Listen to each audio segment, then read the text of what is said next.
Good evening. My name is Simon Ditchfield, and I'm Professor of History at the University of York, and very pleased to welcome you here today to our panel discussion on the 150 years of war and peace, marking the 150th anniversary of the end of the Franco-Prussian War. When I told my wife what I was doing this evening when I came before coming up to campus, she said proudly, I remember at school learning about the causes of the Franco-Prussian War. Well, she was slightly better educated than me because I had to wait until I went to live in Italy, where I was a bit dumbfounded by this Via 20 Settembre.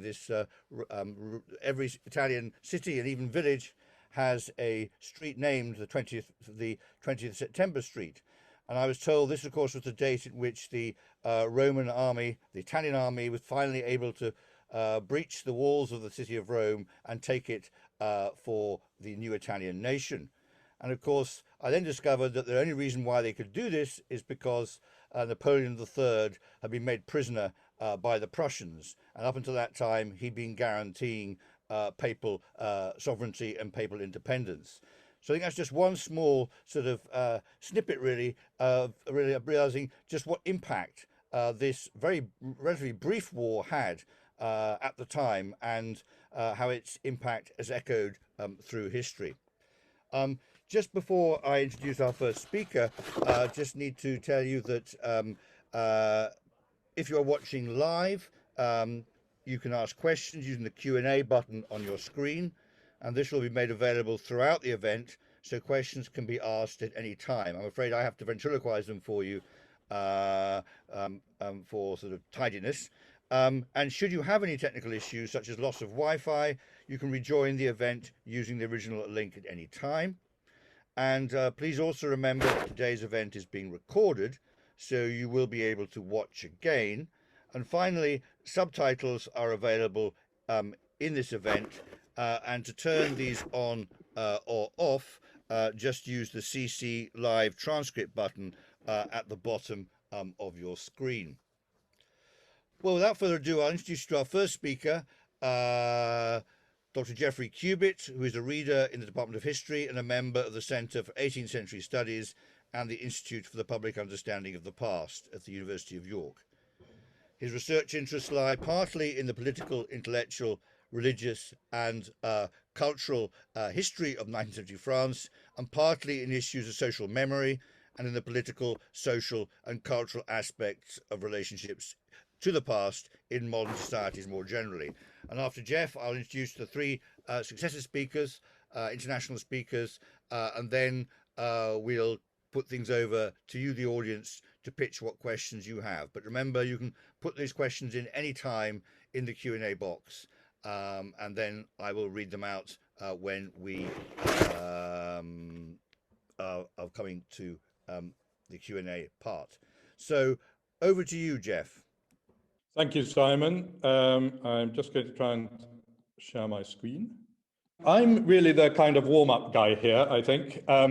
In the next 10 minutes, I'm not going to give you a kind of detailed potted history, diplomatic and military history of the Franco-Prussian War.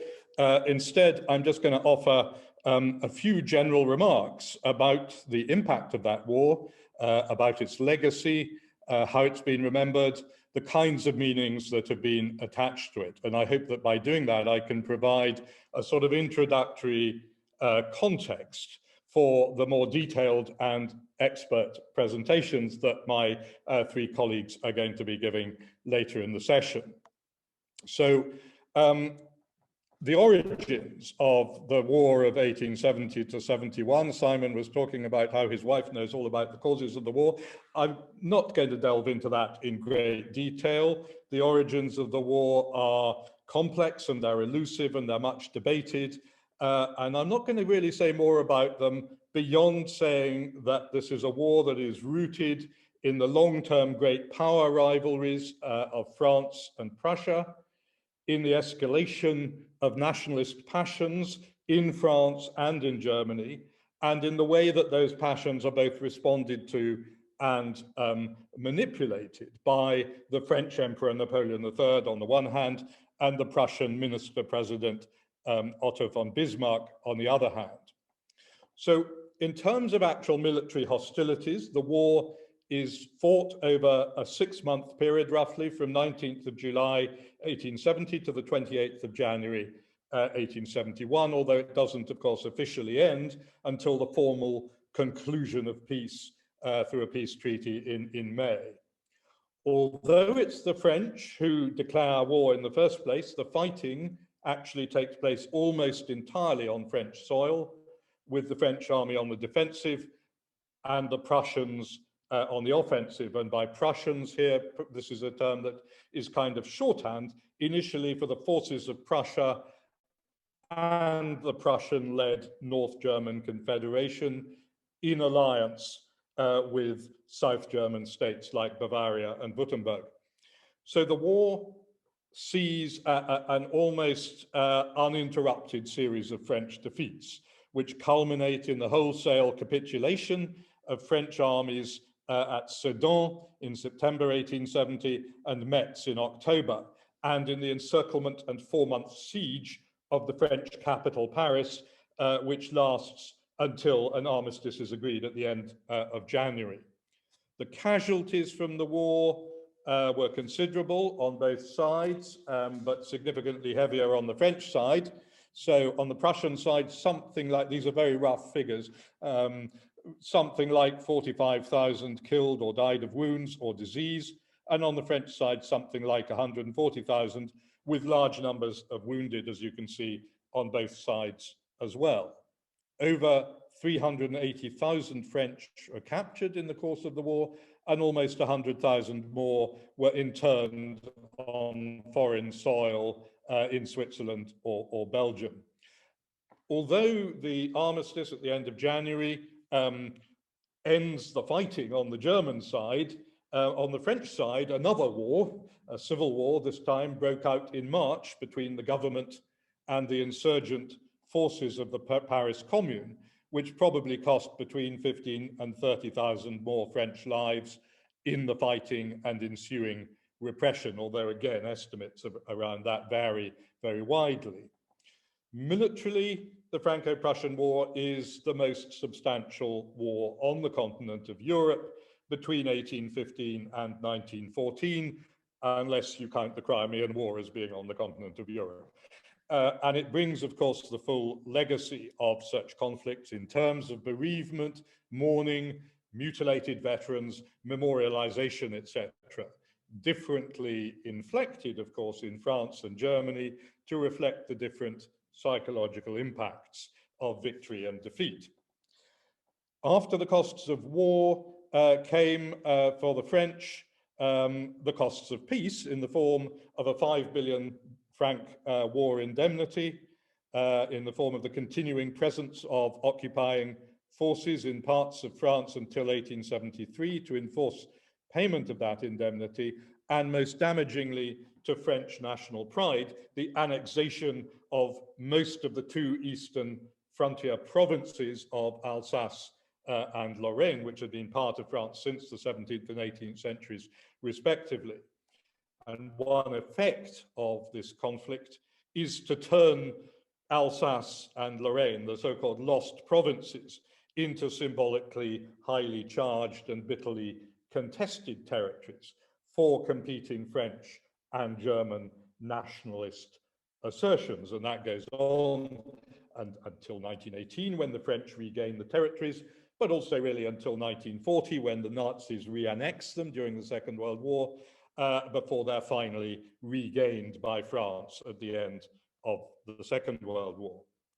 To grasp the broader meanings that have been attached over time to the war of 1870 to 71, we need to start by noting that on both sides of the conflict, the political entities which began the war were not the entities that finished it. It begins as a war between the French Second Empire and an alliance of German states led by the Kingdom of Prussia.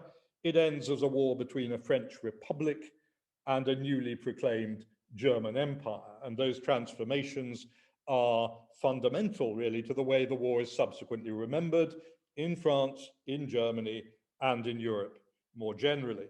So from the German perspective, the war is often understood as the concluding war of German unification, the culminating moment in a process whose origins can be traced back to the Napoleonic era, but which had found kind of decisive political and military direction under the political leadership of Bismarck in the 1860s. So it's the last of three victorious wars for the Prussians, the first two being the Prusso-Danish War of 1864 and the Austro-Prussian War of 1866, through which a united Germany under Prussian rather than Austrian leadership is brought into existence.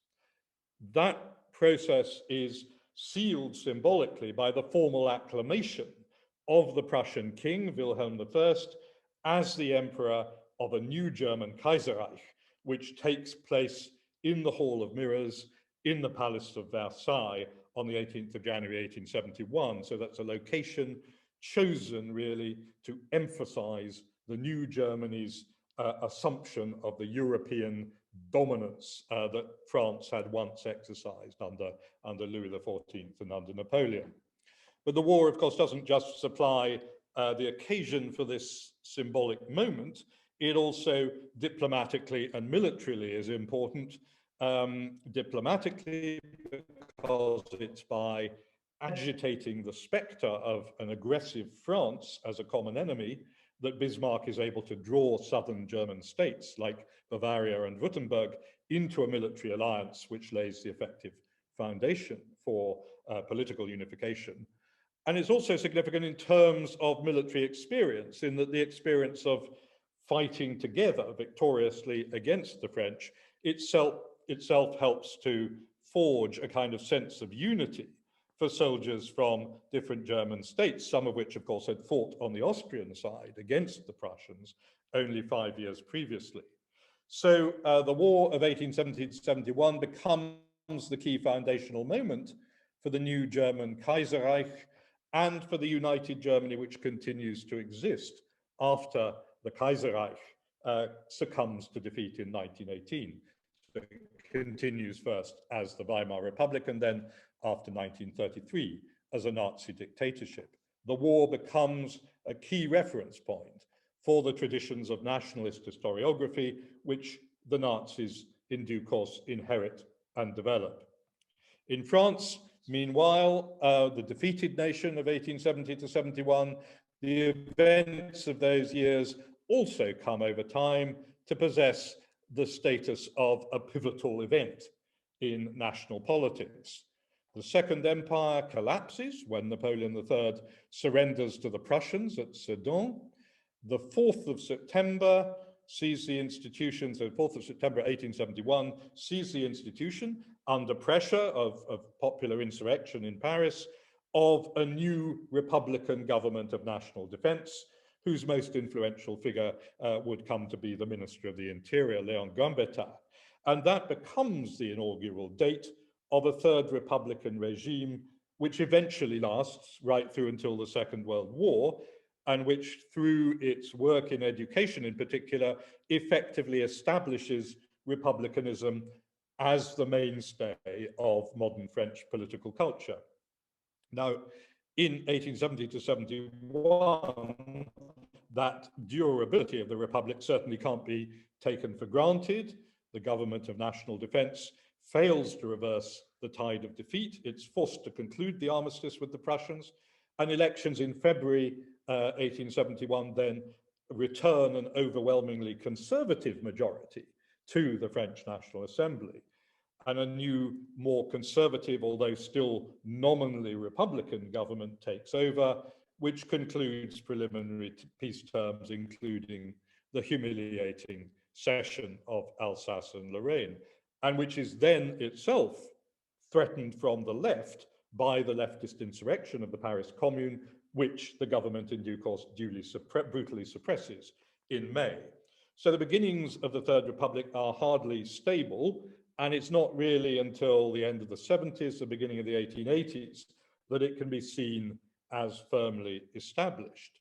Even after that, its politics are often deeply conflictual, and conflicted memories of 1870 to 71 play an important part on that, in that. So on the one hand, mainstream Republican politicians continued to look back to the government of national defense as the foundational moment of the Third Republic, but the Catholic and monarchist right on the, opposing the Republic had its own take on 1870 to 71, in which the defeat by Prussia was a divine punishment for national apostasy, which called for a politics of national atonement.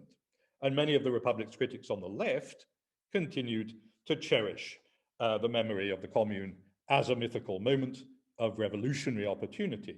And as we've seen, the issue of Alsace-Lorraine continues to rankle with a large section of French political opinion.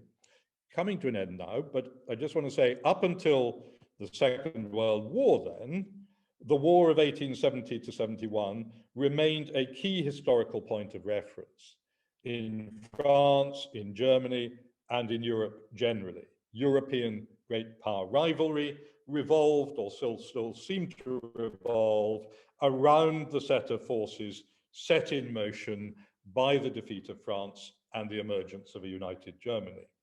Now, of course, the events of the mid-20th century bring a decisive change of perspective for two main reasons. Firstly, the experience of Nazism, both in Germany and in Europe more generally, and the eventual defeat of Nazi Germany raise fundamental questions about the nationalist understanding of German history that had marked 1870 to 71 as a key moment in German national destiny. Both among Germans and among others, the fundamental assumptions of that German nationalist historiography appeared in many ways discredited after 1945. And of course, the post-war territorial division of Germany into two separate states again reinforces that point. And it reinforces also the second point, which is that the onset of the Cold War fundamentally transforms European geopolitical alignments. This is no longer, after 1945, the Europe which the Franco-Prussian War had created, a Europe dominated by a powerful Germany and continuing Franco-German rivalry.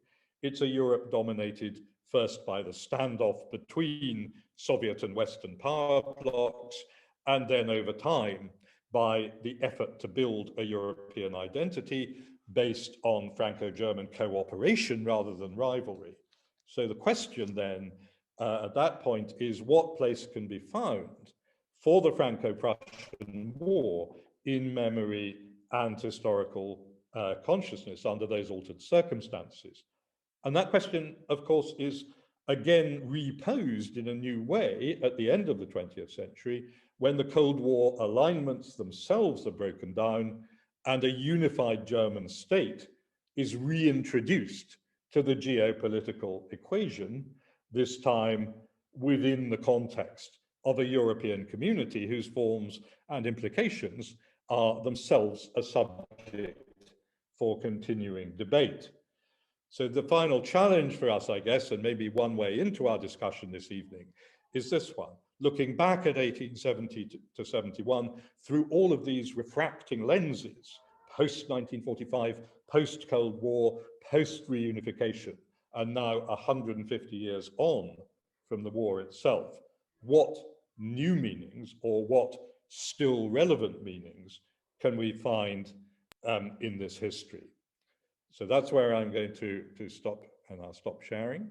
Thank you very much indeed, Jeff. Not only thank you very much for this really getting us started and giving us such a good grounding in understanding the events, but also in a sense how the more long-term impact that the Franco-Prussian War has had on Western Europe ever since. We'll go straight on now to our second contributor to this evening's panel. So Dr. Mareike König is Head of Digital Humanities and Deputy Director of the German Historical Institute in Paris. You can see behind her, a very elegant hotel. And her research interests include German and French relations between 1871 and 1918, as well as digital history and science communication and publication on Web 2.0. So over to you, Mareike. Yes, thank you very much, Simon. I'm very happy to be here and to discuss with all of you. And I'm going to share my screen now. It's my part. So my part is to tell you a little bit about research about history and about the last year that we passed with 150 years of remembering the war. So immediately after the war and for many, many years on, one of the main points of research considered the outbreak of the war and who was to blame, especially Bismarck and the Ems telegram were considered Bismarck's movement, and so to say diabolic planning was in the center of the dispute. But the point was also to explain why the French government provoked and eventually declared the war, about the motives and irrational aspects of this decision to go to war, which is difficult to understand from today in our perspective. The French historian Jacques Binoche once declared the war as a completely senseless war. And for the German historian Goloman, it was a stupid story of long-lasting harmful consequences. And indeed, one wishes things had turned out differently back then. So both sides blame the other side. And here you see Bismarck and Napoleon III painting each other as the black sheep. And that was already in 1869. Now, of course, the different experiences and images were linked to the war in France and in Germany. Immediately after the war, both countries had to make sense of what happened, which was, of course, more difficult for France, who has not only lost the war, but lost it twice, if you want, once in Sedan, and then again in January 1871 with the capitulation. And France had to assist at the same time the end of the Second Empire in a few weeks only, and finally also seeing the Parisian Commune, and Jeff told us about it, a civil war from March to May in 1871. So all of it not even in 1 year. And it was like Waterloo and the revolution of 1841 in one, said the French historian Augustin Couchin back in 1872. For the German side now, it was the glorious victory and the founding of the empire that was central to the remembrance. And here you can just want to show you the two very famous images and different way of seeing it. This image is famous painting by Anton von Werner showing the ceremony of the crowning of Wilhelm I in the Château de Versailles in the Galerie des Classes. And on display are military men, only men actually, you don't see any women, there were no women present, or maybe just hidden, no civilians. It was a unification from above, we heard that also from Jeff, and with a long-lasting effects on how military was perceived in Germany. So here it is presented as a glorious event. And the other image, it's a French, published in a French journal already in January 1871, shows it completely different. It's an apocalyptic scene with King William on a throne that is erected on a battlefield on top of a mountain of corpses. And around him, you can see the soldiers with the typical Pickelhaube and who continue to slaughter or just look up to Wilhelm like praying. And Wilhelm himself is crowned by Death, who's also wearing a Pickelhaube. And in the distance, the rising smoke, and on the left, if you look closely, you can actually see the collapsed throne of Napoleon III, and together with the fleeting treasury that Eugenie, the Empress, takes with her to England, probably. So these are very opposite images of what happened, and of course that is still ongoing if you look at memory for today. Well, for a long time, research was concerned with classical military and battle history, and often either with German unity or the drama of the French defeat. More recent work now for several decades has been devoted to the war with what we call a history from below, so how people experienced it. And this has significantly expanded our knowledge and revised some ideas that we had on the war. For example, that both nations went to war in 1870 united in euphoria and confidence. So now in France, as in Germany, the attitudes of the public, but also what you can read in the press back then, at the outbreak of the war, were equally complex, even diffuse, and depending on whether you lived on the countryside or in the city, what your political views were, and how your living conditions were just in general. Because at first, the war meant worries for people. Life suddenly became expensive, food prices rose, people feared for their jobs and savings, men had to join the army and therefore were absent from the harvest, and families and relatives were afraid for them. So nowadays there's this growing interest in experiences of war by individuals, soldiers and civilians alike, and we're going to hear a little bit more, I think, later on by Karine and Jasper. And here you can see an image of Parisians during the very cold winter, starving in Paris and eating rats and dogs because there was no other meat left. Another newer focus also of research is to look at the global anchoring of this war, at the formation of humanitarian ideas and concrete sanitary aid with the Red Cross, in which women also got involved. And we still know very little about the role women played in that war. Here you can see a picture of a German compatriot and a woman who's wearing a Black Forest costume, caring for a wounded French officer. So now, how was the war remembered during the last year in 1920 and 1921 in France and in Germany? In both countries, you can say that there was no clear political agenda when it comes to remembering the Franco-Prussian War. In France, there were a few official ceremonies, also with the presence of the German ambassador last summer in Gravelotte, for instance, at soldiers' tombs or at monuments. But surely it was also pandemic related that some ceremonies couldn't take place, like the Franco-German parliamentary meeting that was programmed for Versailles in January 2021, which would have been really a great symbolic meaning for this parliament to meet up in Versailles. But all in all, of course, the Franco-Prussian War does not have the same symbolic weight as have the two world wars, not the same national significance as the world wars have for today's the Fifth Republic in France or the Federal Republic in Germany. And you can say, of course, these events are not at all comparable. Also, in France, 2020, it remembered much more 1940, so the defeat against Nazi Germany 80 years ago, which is seen as the great French catastrophe of that century. And there were several exhibitions on that topic, for instance, how the Parisians were on the run, 80 million people who flew from the German troops, or also the commemorations of de Gaulle, and not only because of 1940, but also because he died in 1970, so that makes it 50 years ago. So that was much more important than this war, actually.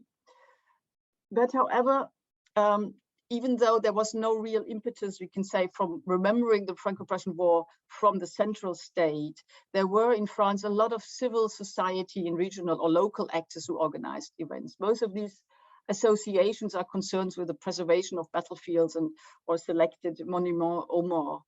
So they organized wreath-laying ceremonies, commemorative marches, sometimes reenactments, balloon flights, shooting with rifles. Brought some examples here for children, or bivouacking for children, teaching them how to march and so on. So almost every mediathek in small villages had its own little exhibition showing pictures of local events. This mostly took place in the east of France, where the battles were fought, but also in Le Mans or Orléans or in Dijon, so the areas that were occupied by German troops, at least for a while. And of course, and Jeff also said that the fact that the war took place almost exclusively on French soil explains why we do have a local commemoration in France, and it's not at all in Germany, because it was French towns and villages that experienced invasion, siege, occupation, and quartering of soldiers.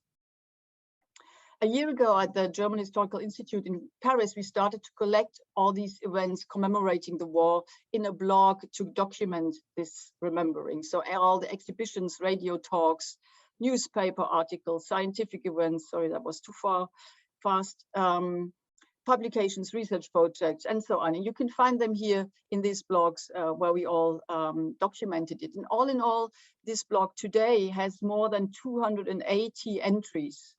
And around 90% of the articles in that blog concern France. So that actually says it all. It's 8% that concern Germany, 8% only, and 2 actually activities in the Anglo-Saxon world. So like this one of today would count for the Anglo-Saxon world. So that statistic really speaks for itself and shows the much higher importance of the war for the local population until today. In Germany, there were some exhibitions that were organized or are going to be opened, like the one on the left in Friedrichsruh, and they always treat with the founding of the Kaiserreich during the war, so not the war itself. It's not the subject. So the focus is on the empire, and for which new interpretations are offered, especially concerning the personality and the work of Bismarck, that is reassessed in the light of the later development of German history, especially one saying that even though he orchestrated the politics, he, as a one single person, cannot actually foresee everything and plan every detail of it, and there was much other things that played along with it. So there's quite a new interest in German Empire and how research and the public sees the Kaiserreich these days.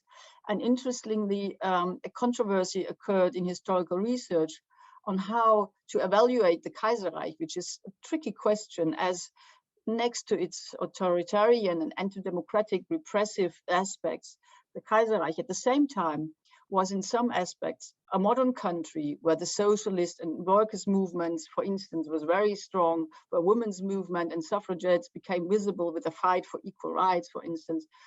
And it was a country that was economically powerful with a strong science and modern techniques in chemical industry, as an example, and a country that was also part of the globalization of that time and considered itself as a globalized society. So it's not just black and white. It's a lot of gray there and some controversy in the image of the Kaiserreich. So to sum up and hand over to Karine, I think next is that researchers nowadays do work together, as you can see with these panels, and we try to lay grounds of a common understanding and knowledge of the war. But still due to the language, the remembering of the war, and also because of the absence of a national program, happened on a regional level and very separated in the last year. So I'll stop there. Thanks very much.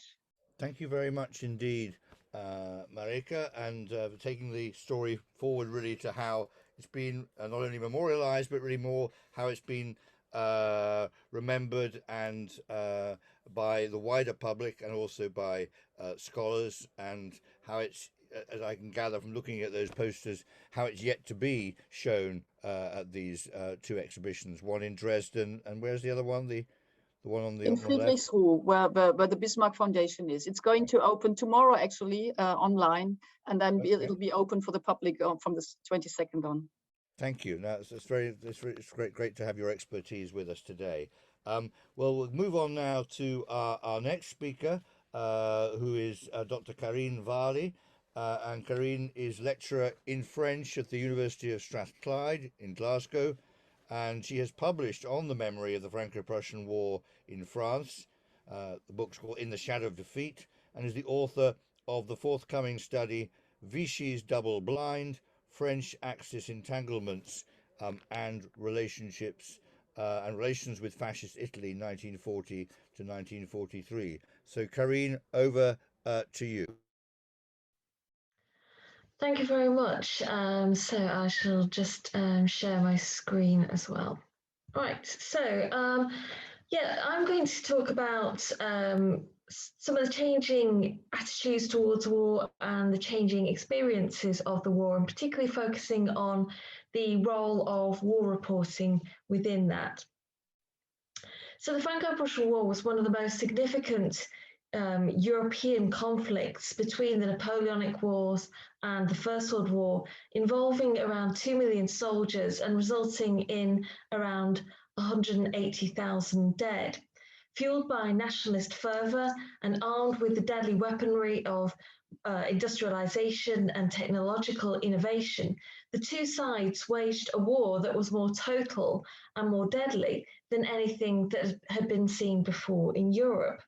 At the same time, for all the hatred that had been stirred by nationalist rhetoric and for all the bitterness over the peace terms, There was one outcome on which both sides agreed. For the first time in European history, every fallen soldier was guaranteed a permanent war grave, setting the pattern for what would happen in the First World War. And here we see the military cemetery at Gravelotte, and this was one of the areas that was annexed by Germany after the war, and it contained French and German war graves as part of the peace terms. Now, the explanation for this new development lies in significant part in how the experiences of the Franco-Prussian War transformed attitudes towards war, making soldiers' deaths at once more commonplace and more shocking. And far from it being merely a short duel between two nations, the Franco-Prussian War was a conflict that played out on a vast European scale, which had global ramifications. And thanks to the development of war reporting, the realities of modern war were brought home to domestic and international audiences like never before. Now, the Franco-Prussian War might not have started as a modern conflict, but from September 1870, it became one. And it was after the fall of Napoleon III and the creation of the French Republic, which was led by men who had the ideals, who were inspired by the ideals of the French Revolution, that the war really shifted towards having a more violent, nationalistic character. And in turn, the Prussian Chief of Staff von Moltke vowed to stop at nothing in pursuing the destruction of France. Now, the new, more powerful weaponry, the technological developments, and the heavy casualty rates, as well as the targeting of civilian populations, presaged some of the characteristics of 20th century warfare. At the same time, these developments collided with changing attitudes towards war and new international legal frameworks on the conduct of war. Now, the clash between the more deadly kind of warfare and nationalism and the new humanitarian movements was relayed to mass audiences through the press.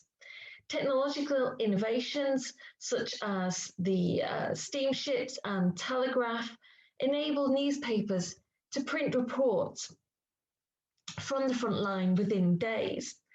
There was an enormous global appetite for news, and in the first week of the bombardment of Paris, for instance, between the 2nd and the 8th of January 1871, news about the Franco-Prussian War represented 42% of the total news output for the entire world.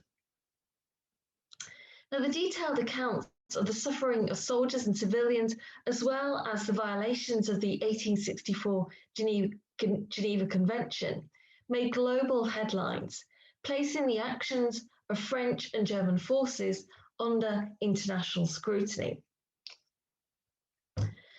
Now, the Crimean War and the American Civil War had transformed journalistic practices as newspapers began employing war correspondents,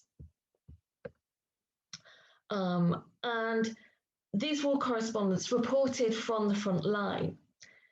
As civilian witnesses, they brought a new critical approach to the handling of the war by governments and armies. And two of the most renowned war reporters, William Howard Russell of the Times, who you can see on the left, and Archibald Forbes of the Daily News, pictured on the right, were on hand to convey the horrors of the Franco-Prussian War to shocked audiences.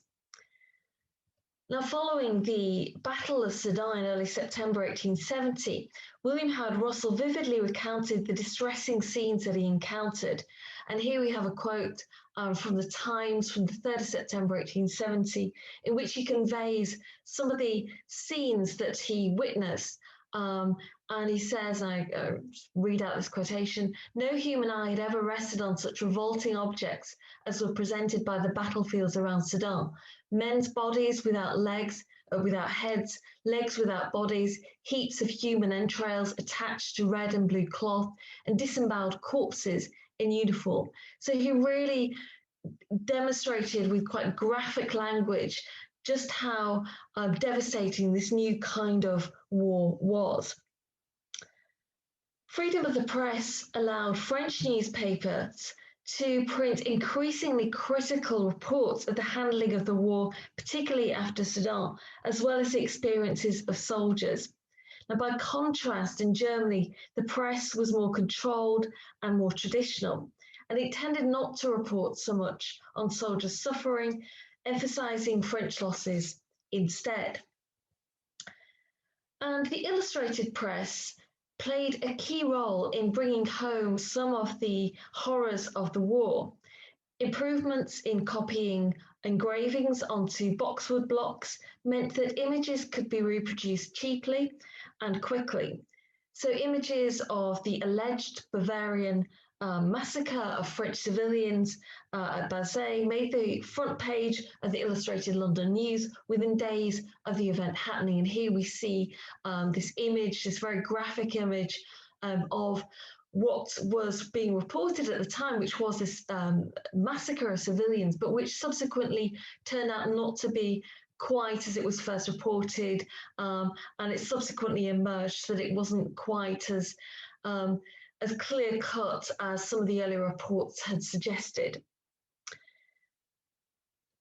Illustrated newspapers also published images of the dead and the wounded on the battlefields, as well as the burial of the fallen. And here we see an image from the French newspaper Le Monde Illustré from the 17th of December 1870, depicting the burial parties moving in after the Battle of Champigny-sur-Marne in early December 1870. But public sensitivities and the glorification of soldiers' sacrifice meant that even with these images of the dead and the burial of the dead, the dead rarely appeared in any realistic or graphic form. Now, as the first major conflict in which both belligerent parties were signatories to the 1864 Geneva Convention, the conduct of the Franco-Prussian War was viewed in different terms to how previous wars had been viewed. The problem was that expectation that both sides would adhere to humanitarian principles clashed with the development of new weaponry and the imperatives of this new nationalism. With Red Cross ambulances and other voluntary organisations joining war reporters on the front line, there were many witnesses to the violations of international law. And many observers were shocked at what they perceived to be unprecedented levels of violence. On the devastation of Bazaille, which is depicted in this photo here, showing the remains of the village which had been burnt down, the Times described it in one report on the 8th of September 1870 as a scene of desolation and horror which must be without parallel in history. Another report from the 16th of September 1870 said that never before in the world's history had there been such a butchery. And each side accused the other of acts of brutality. Accounts of alleged German atrocities were published by the French government, by the French Red Cross, as well as by the international press, horrifying many people across Europe. And the targeting of French civilians in the shelling and starvation of Parisians provoked particularly vehement international condemnation. This is, of course, in relation to the siege of Paris. However, German forces also complained about French conduct. Many were terrified of the guerrilla warfare that was being waged by the francs-tireurs, and others complained about French colonial forces who they perceived as barbarians. And there were these wild rumors that circulated among German soldiers, fake stories of German of German soldiers' bodies being dismembered and that their limbs had been taken as trophies. As the war went on, war reporting helped to generate a wave of international sympathy for the French in particular. In Britain, public meetings were held in London, as well as in other major cities such as Manchester, Birmingham, Glasgow, and Edinburgh, calling for peace and condemning Prussian action. Appeals in the press also helped raise funds to provide relief for civilian populations, especially the starving people of besieged Paris. The Lord Mayor of London launched a public appeal that raised 250,000 francs to pay for food convoys to be sent to Paris as soon as the siege was lifted. And similar efforts were witnessed in Belgium, Russia, Canada, and the United States. So to conclude then, the Franco-Prussian War was witnessed and experienced differently from previous conflicts. The unprecedented commemoration of those who had died in the war in the years that followed was a consequence of how the war and how the conduct of the war was subjected to heightened scrutiny. The war didn't just play out on the battlefield or in the corridors of power, but on a wider public level. And all of this meant that the conflict ceased to be a military duel between two nations to become an international battle of values. War reporting and the impact of new humanitarian movements helped transform public attitudes towards war and the way in which soldiers were treated. They also raised new questions about the relationship between the citizen, the state, and the nation. So I shall finish there for now. Thank you very much indeed, Karine, for just showing us so evocatively, really, how in many respects the Franco-Prussian War was the kind of the first recognisably modern war that anticipated so many of the things that we later associate with the First World War. So that's really, really fascinating. Thank you very much indeed for this. Well, we now turn to our last panelist, last but not least, my colleague Jasper Heinzen. Jasper is, as I was saying before, is senior lecturer in modern history, and he specialises in the history of modern European nationalism, the Napoleonic Wars, and also looks at prisoners of war. He's author of Making Prussians, Raising Germans, which is a monograph that investigates the impact of civil war on German nation building in the Kaiserreich. So over to you, Jasper. Thanks very much, Simon. While I queue up my PowerPoint, I would like to actually thank Simon, first of all, for sacrificing his Friday evening, because he had to be parachuted in at the very last moment. And as you can tell, he's doing an amazing job despite the time constraints. I shall be testing my wife later this evening on the causes of the Franco-Prussian War. Yeah, please do. Please do. Well, in many ways, my presentation feeds off what has already been said, in that it sort of complements what has been said, the systemic experiences that we've heard about, systemic enmities and new patterns that emerge. My talk looks at the same phenomena from a slightly different perspective by investigating the singularity that sort of makes up our humanity. The Franco-Prussian War isn't simply the sum total of its parts. Every experience matters in a way, and no two human experiences are ever the same. And of course, this is a vast topic when you deal with so many different actors. So I can't really hope to do this justice, all those individual experiences, but I would like to focus on some examples and also to identify some of the ways in which historians have tried to make sense of people's war experiences in 1870 and 1871. Now, first of all, let me start with some general remarks that sort of set the scene. Remarks about French and German society at the time, because they were both very heterogeneous. And this heterogeneity goes some way towards explaining the vastly different experiences that took place, really. Not only did there exist vast cleavages in each country that were of a regional nature, but also there were political and social divisions.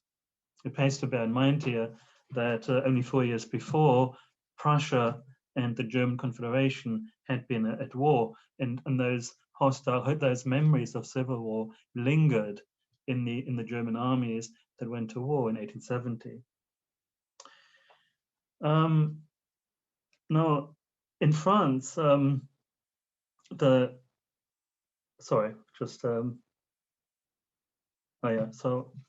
in the preceding century in France, likewise, there had been a succession of different regimes that were often deeply hostile towards each other. Napoleon III, the emperor, as we've heard, that took France into the war in 1870, had himself come to power through a coup d'etat, and for that reason he was never felt really secure about his power base, and so it was precisely for this reason that he declared war on Prussia in the hope of shoring up his popularity in France. The French historian Alain Corbin has shown in an excellent study of the small village of Haute-Fay in the Dordogne how the outbreak of the Franco-Prussian War served to supercharge the manifold conflicts already existing in French society, and which resulted in extreme forms of violence against political enemies, which, according to some sources, even led to cannibalism. And this is just in France, so I'm not referring to cannibalism of, say, Prussian enemies. The vagaries of the war, the military conflict, added further complexity to these tensions in society because their impact on individuals and local communities was far from uniform. And let me just show you a cartoon that picks up on many of these ambiguities. It is a cartoon that, a French cartoon, quite obviously. In the background, you can see burning towns and villages that sort of, pick up on the same theme that Karine has just explored, that sort of vilifies German atrocities. But in the foreground, we see a representation of France holding up two shields. The one on the right, from our point of view, says, don't forget, work and wait. So, wait for the next war, basically. It's an exhortation to prepare for the next war. And the shield on the left-hand side carries some rather interesting symbols that refer to the different groups that took part in the war. So we have references to volunteers that joined the Red Cross and supported the wounded. We see also, references to prisoners of war. We see references to towns that were torched and set ablaze or simply occupied. So there were a whole range of different groups that are being referenced here. And this cartoon comes from a collection of contemporary cartoons that was compiled during and shortly after the war. The few surviving copies of the 9 volumes in Britain and Germany are currently the subject of an international research project that promises new answers to the question of how individual war experiences in 1870 and 1871 were translated into pictorial representations. So if you're interested in this topic, as I said, it's a vast resource, and if you're interested in looking at sort of understanding the multiplicity of the plurality of war experiences, then I can highly recommend you click on this link, you follow this link, and take a look yourself at the volumes. As I say, there are 9 and they are substantial.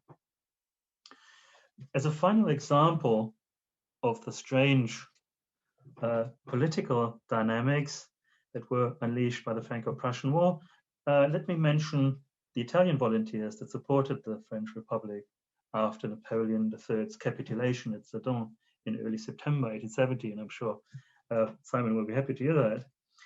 The involvement of Italian volunteers shows evocatively that the Franco-Prussian Wars was by no means a strictly Franco-Prussian affair, but in fact intersected with conflicts and debates that were taking place across Europe at the time. Giuseppe Garibaldi, who you can see on the left in the cartoon on the left, which comes from the same collection that I just mentioned, was a leading proponent of Republican nationalism in the Latin world in the mid-19th century and played a pivotal role in Italian unification under the Savoyard dynasty, which had to annex the territories of fellow princes in Italy to do so, including the popes. When the French Republic was established on the 4th of September 1870, Garibaldi offered his services to the government of national defense, and in November of that year took command of an Italian volunteer formation in France that became known as the Army of the Vosges. Meanwhile, the papal zouaves in Rome, which had been formed out of international volunteers to prop up the papacy against Garibaldi in Italy's would-be nation builders, suffered a severe setback when the French military garrison in Rome was withdrawn to support Napoleon III's war effort against Prussia in France, which, of course, made the papal zouaves redundant because they'd lost their support. So, out of a job, the 760-odd French members of the zouaves, led by the Colonel Athanase de Charette de la Contrarie, who you can see on the right, in the image on the right, returned to their homeland to fight for France.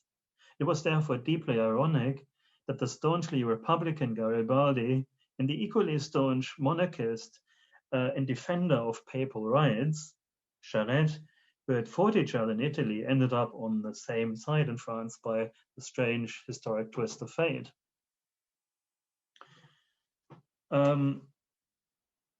Now, if the Franco-Prussian War produced some surprising convergences, of course, it also created much bitterness. And we've already heard about all the atrocities and all the suffering that went on. Let me just emphasize, sort of add one point here, and that is that we also see in the Franco-Prussian War the use of far more destructive weapons technology than in many previous conflicts before the mid-19th century, and that those weapons, the mitrailleuses, the breech-loading Krupp field guns, or even the Jasper rifles that the French army uses, they have an incredibly destructive impact. And eyewitness accounts, talk about the effects of those weapons in quite a lot of detail, and I'm just showing you an example. But at the same time, it's important to bear in mind that this is only one side of the war. At the other end, we also have some memories, experiences that are interpreted as quite positive by contemporaries. I'll just quite quickly take you to the next slide. So on the left-hand side, there is a love letter from a German mistress that I found among the personal papers of a French officer who had been sent to Germany as a prisoner of war. As you can see, there's bonding going on there between the German population and the French prisoners. And likewise for Germany, of course, the Franco-Prussian War is a symbol, sort of as a reference point, is the anchor for the narrative of national unification, and it produces historic paintings like the one in the middle that glorify the achievements of the German nation and its leaders. And then, as Karine has already mentioned, humanitarianism also has a breakthrough moment in 1870, 1871, which is also in many ways a very positive experience for many.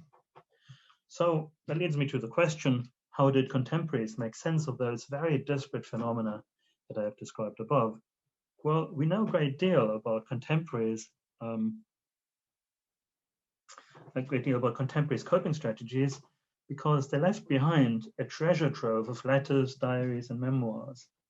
A general bibliography compiled by the French army in 1896, which listed publications that had appeared in France and Germany on the subject of the Franco-Prussian War, tellingly ran to almost 600 pages by 1896. Importantly, these representations did not simply pit French against German views, as the example of General Dubarry illustrates. And he was a very prominent general. He later on in the 1870s became Minister of War. And as you can tell from the extract, he was very critical of the Republican government's decision to continue the war against Germany after the defeat of the main field armies in August and early September. And he considered the sacrifice quite futile and didn't hide his views. To understand how eyewitnesses talked about the war, it helps to emphasize an ontological difference between Erlebnis versus Erfahrung. And I'm using the German terms here because there's really no real equivalent in the English language. An Erlebnis essentially is a simple occurrence, whereas an Erfahrung or an experience is how we humans use reason and our emotional resources to invest the things that happen to us with meaning. In other words, we try to situate the experience or experiences within cognitive frames of reference that one might call discourses. Veterans of the Franco-Prussian War did so in specific ways. In the case of French military memoirs, Karine Varley, for instance, has noted the sublation of the individual in collective pronouns that emphasize the individual's belonging to certain military formations. In contrast to the later world wars, their style also conformed to and perpetuated social and military hierarchies, distinctions of rank. In that sense, they strove more for an accurate representation of social realities than emotional authenticity. This trend is also evident in writers' tendency to present themselves as observers rather than participants in the carnage of war. Mark Heinzen, a recent analyst of German war memoirs, by contrast, stresses the tension in German sources between romantic views of martial glory and the articulation of fear, revulsion, and mourning in response to the horrors of war. So on that note, let me conclude with some parting remarks. Discourses have remarkable staying power. And in the previous presentations, we heard about narratives, dominant master narratives that emerged out of those experiences to do with nationalism, to do with individual political traditions in each country. And those narratives have proved very resilient and have only really been challenged in the last years or so. And of course, this emergence of dominant discourses serves to marginalize experiences that don't really fit in with those interpretations. Take the civilians who supported the military defenders of Basel and subsequently fell victim to German reprisals that included their town being burned, set on fire by the Prussians. In contrast to the atrocities committed by the German army in the First World War, the French government really didn't insist on the prosecution of the perpetrators because the self-mobilization of civilians contradicted the Republican myth that Napoleon III's regime had denied the French people the opportunity to defend their nation against the foreign invaders. The job of history and cognate disciplines today is therefore to recover the abandoned voices of subaltern victims of war. To my mind, what makes the Franco-Prussian War of particular historical interest are the moral ambiguities and unexpected twists that a closer look at individual eyewitness accounts reveal. In an age like ours, in which the polarization of political opinions is becoming an ever greater problem, the complexities of the Franco-Prussian War are an apposite reminder that anyone who dumbs down the past to fight modern culture wars does so at their peril. Thank you. Thank you very much indeed, Jasper. Such a thoughtful conclusion to a very thoughtful contribution. I think all four speakers have been congratulated for giving us such wonderfully complementary perspectives through which to consider this extraordinary event 150 years ago, or this war 150 years ago today. Jasper, if you stop sharing your screen, that's great. Yeah. Okay. Well, I'm very glad to see already we have a couple of questions, and so mindful of the fact we've only got just over 20 minutes, I just want to throw a question out, and the first question is from Gwen, and it said, was this war seen as a war to end all wars because of all the publicity it received, until a larger one came along later? I don't know who'd like to address this. Maybe it would be Karine. I don't know. I'd like to start off with your reply. Thanks. Yeah, I mean, that's a really interesting question. I think actually it wasn't really seen in those terms because, when the war broke out, everybody expected France to win very easily. So, France as the country that had dominated Europe only a few decades earlier under Napoleon, everybody expected it would be an easy victory for the French. And then very quickly when that it became clear that that wasn't going to happen, the emphasis was on trying to bring this war to an end. So all across Europe, European governments were seeking to try and pressure both the French and the Germans to bring this war to an end. So particularly when the war became more violent and the destructive nature of it became clear, there was definitely a sense in which everybody, except, it has to be said, for the French Republican Government of National Defense, wanted to bring it to an end. And certainly for the German side, Bismarck wanted it to be a short war as well. So yeah, I think that's a really good question. Thank you. Would anyone else like to chip in? It seems to be a very provocative question.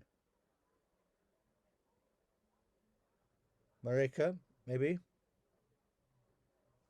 I don't know. I think Karine said it all. Maybe just one thing to add is that back in the 19th century, war was still a means for politics. So I would say it's not. It was a war to end all wars because it still was a means, was seen as a means. So not like today, but back in that time. Thank you very much indeed. Moving on now to second question from David Worsley. What were the war aims of the Republican government, given that the Imperial French army had been humiliated and they could have just blamed Napoleon for everything? Why didn't they just agree to an armistice immediately? I don't know whether we start, Jeff, with you for that one.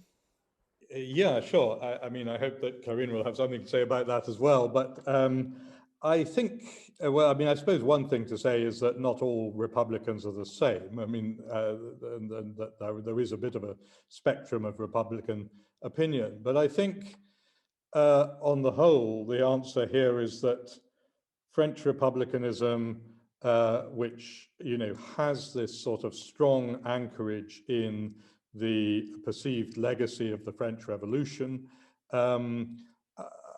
the assumption is that Republicans are actually the real patriots, if you see what I mean. That imperialists and monarchists and people are not sort of truly patriotic, and therefore it's incumbent on a popularly based republic, which is the way they like to see themselves, to represent a sort of cause of national resistance.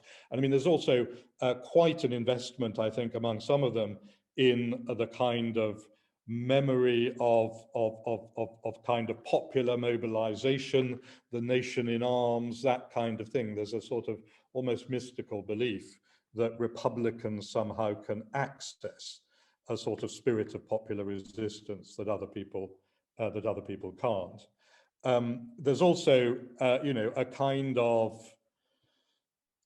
tense relationship, I think, between governmental Republicans, the Republicans who are actually forming the government of national defense, and other forces like the National Guard in Paris, for example, or like different radical groups within Paris who are responding to a very specific kind of experience of resistance during the siege of Paris, and who often are quite motivated, I think, by a strong sort of sense of betrayal by the imperial authorities, by the emperor himself, but also perhaps by some of the generals, and a sort of belief that somehow, you know, things should go right, you know, and it's corrupt leadership perhaps that has let us down. I'm not sure that that's completely answering the question. I wonder if Karine has anything to kind of add to that, or to contradict what I've just been saying. Well, I mean, I would firstly agree with what you said, but just to add to that, actually, when the Republic first came in, one of the first things that they do, the new government of national defense do, is to actually meet with the Germans, and they do actually initially try to bring the war to an end. But the problem is that the Germans are demanding the annexation of Alsace and possibly some of Lorraine, and the French Republican government absolutely refuses steadfast to even consider this as a legitimate demand. Their argument is that this is not a war that has been waged by France or the French people. This is a war that was waged solely and was begun solely by Napoleon III and the Second Empire. And they say, well, this has nothing to do with us or to do with France. So therefore, this is not our responsibility. We shouldn't have to agree to terms for this regime that has now gone. And they believe that Germany should, mark a total sort of cutoff between the two regimes. But of course, the Germans don't see it like that. They still see this as France. And so there's a totally different way of viewing all of this from the French and German governments. And so what the French try to do is to say, well, the German refusal, the Prussian refusal to agree terms in early September 1870 demonstrates that the real German aims behind the war was to destroy France. And so they tried to present this as a German war of extermination, that this is revealing the true character of the Germans. And so this is the narrative that the French Republicans maintain throughout the war, and this is why they absolutely refuse to stop fighting, even when it becomes clear that they have no chance of winning. Thank you very I'll much. also jump in and make sort of one point. Sure, yeah. I mean, I think it also seems crucial to me that French politics was incredibly fragmented, both on the left but also on the right. There was a strong monarchist sentiment in France. That was, of course, divided as well between the Bonapartists, the Orleanists, and the proper legitimists. Essentially, there was a strong conservative sentiment, but they were divided. But of course, if the Republic had given in and it had ceded Alsace-Lorraine, that would have, almost probably destroyed the left for decades to come. And as we know, even after 1870, there's, very strong monarchist movement, and for many years, it's not actually clear whether France would remain a republic or become a monarchy. And so in that sense, it's also, if you will, the domestic context in France is incredibly important, I think, to understand why the Republicans insist on continuing the fight. It's about their own survival as well. Thanks very much indeed, Jasper. Our next question is from Ken, who says, were there any individuals or societies on either side actively seeking reconciliation after the war? That seems a good progression of questions. Who would like to tackle that? I can jump in. That's my research question, because I deal the period after the war. So thanks for that question. Yes, there was a lot of transfer and contact between the two societies after the war to reconciliate. You just have to imagine the international workers' movements, for instance, the socialist movements, the first that comes to mind, but also it's really the period of internationalism, where with international movements that meet up even on a wave, like for housing, for instance, where society or associations travel to the other country and try to see how our house is built in France, how can we do that in Germany, and the other way around. So there were a lot of movements, like a pacifist movement, for instance, who try to get reconciliation after the war. The problem is only that on a political level, that never worked out, but societies on both sides tried. And so unfortunately, the political level stayed like more or less like it was. And the reason for that was the annexation of Alsace and Lorraine, that the France side, for the official policy, would never actually give in to a real reconciliation. That was just impossible. Thank you very much. Thank you very much indeed, Mareike. I think we'll move on to this rather big question here. It just says, anonymous attendee, are wars inevitable? Borders and peace conventions seem to be fairly arbitrary concepts, which sometimes result in violence breaking out, and then of course catalogue World War I, Northern Ireland, Vietnam, Falklands, etc. I don't know who is brave enough to start to tackle that one. Jasper, I'm going to point a finger at you for that one. Fair enough. I mean, that is a big question. You should give me 10 minutes to think about that. I'm not sure. I mean, I think the question is sort of course, is a valid one. It's an important one, but it is asked from a 21st century perspective. We know what happened after the First World War. We know what happens when you draw, artificial boundaries on a map. I'm not sure that was quite. I don't think in the 19th century governments saw it quite that way. I mean, in France there was the discourse, to use that term again, there was a discourse of France as natural frontiers, and it sort of was accepted as a real thing. Everyone talked about France as natural frontiers. It was never entirely clear, where they ended essentially, and so there was sort of perpetual debate about exactly that. Where is the border between Germany and France? And well, in a sense, there was kind of I think there was no real need to fix the question sort of precisely, because both governments sort of drew legitimacy in some ways. They could use this ambiguity for their own political purposes, to say, well, if we annex this, additional village, or if we go across the Rhine, that's still our frontier. It sort of gave you flexibility, I guess, to leave frontiers slightly undefined, would be my answer. Thank you very much indeed, Jasper. Anyone else want to jump in with any added reflections? Well, other than just saying, I wish they were inevitable, but the history unfortunately shows us a different story. But I hope they are inevitable, and we can actually avoid it. Thank you very much. Well, we've got the next question. Is actually specifically directed from another anonymous attendee. Question for Jeff. How was this war a key point of reference in the UK? And maybe others of you actually can contribute as well as Jeff. Did it result in a desire to strengthen the empire or prepare for a war that might involve Great Britain? Yes. I'm